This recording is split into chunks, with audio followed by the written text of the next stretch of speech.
ঊর্ধ্বতন কর্তৃপক্ষের কাছে আমি হাত জোর করে করতেছি, একবার হাত জোর করে। 5টা ডিপার্টমেন্টে এই দেশটাকে শক্তিশালী করতে হবে। কয়টা ভাই? 1 নম্বর শিক্ষা, 1 নম্বর প্রত্যেক মুসলমানকে কোরআন এবং সুন্নাহর শিক্ষায় শিক্ষিত করতে হবে। আমি অন্য ধর্ম নিয়ে কথা বলছেন, তাদের মতো দিন পালন করি, লাকুম দীনুকুম ওয়ালিয়া দিন, লাকুম দীনুকুম ওয়ালিয়া দিন। তারা তাদের ধর্ম পালন করে করুক, আমাদের কোনো মাথা ব্যথা নাই। প্রত্যেক মুসলমানের বাচ্চাকে কোরআন সুন্নাহর শিক্ষায় শিক্ষিত করতে হবে এবং একই সাথে এই যুগকে চ্যালেঞ্জ করার জন্য যত সাবজেক্ট দরকার সব সাবজেক্ট আমাদেরকে শিখতে হবে ইনশাআল্লাহ। একমুখী শিক্ষা না, দ্বিমুখী শিক্ষার মেরুকরণ না, একদম দ্বিমুখী শিক্ষাকে একমুখী করে একটা কম্বাইন্ড এডুকেশন সিস্টেম চালু করতে হবে। যদি আপনারা না পারেন আমাকে দায়িত্ব দেন, আমাদেরকে বলেন যে ভাই বা ছোট ভাই, তোমাকে আমি 1 বছর সময় দিলাম, শিক্ষার বিষয়গুলো গোছায় দাও, বিনা পারিশ্রমিকে ইনশাল্লাহ করে দেব, কোনো সমস্যা।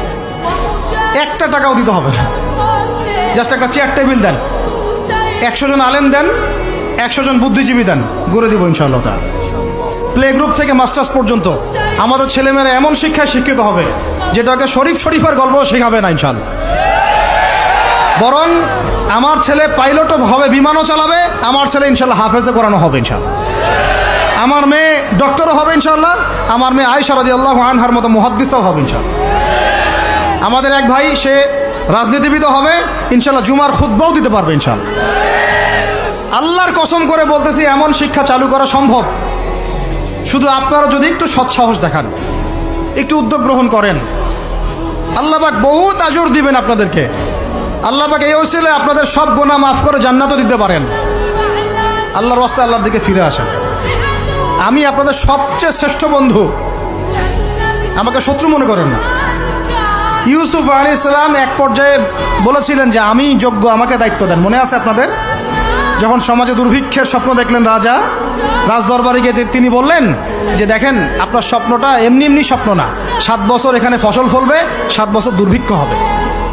যদি আপনি আমাকে দায়িত্ব দেন, আমি ইনশাআল্লাহ এমন একটা অর্থ ব্যবস্থা প্রণয়ন করব যে ইনশাআল্লাহ এই দুর্ভিক্ষের কবল থেকে মানুষ বেঁচে যাবে। মানুষ বাঁচে নাই।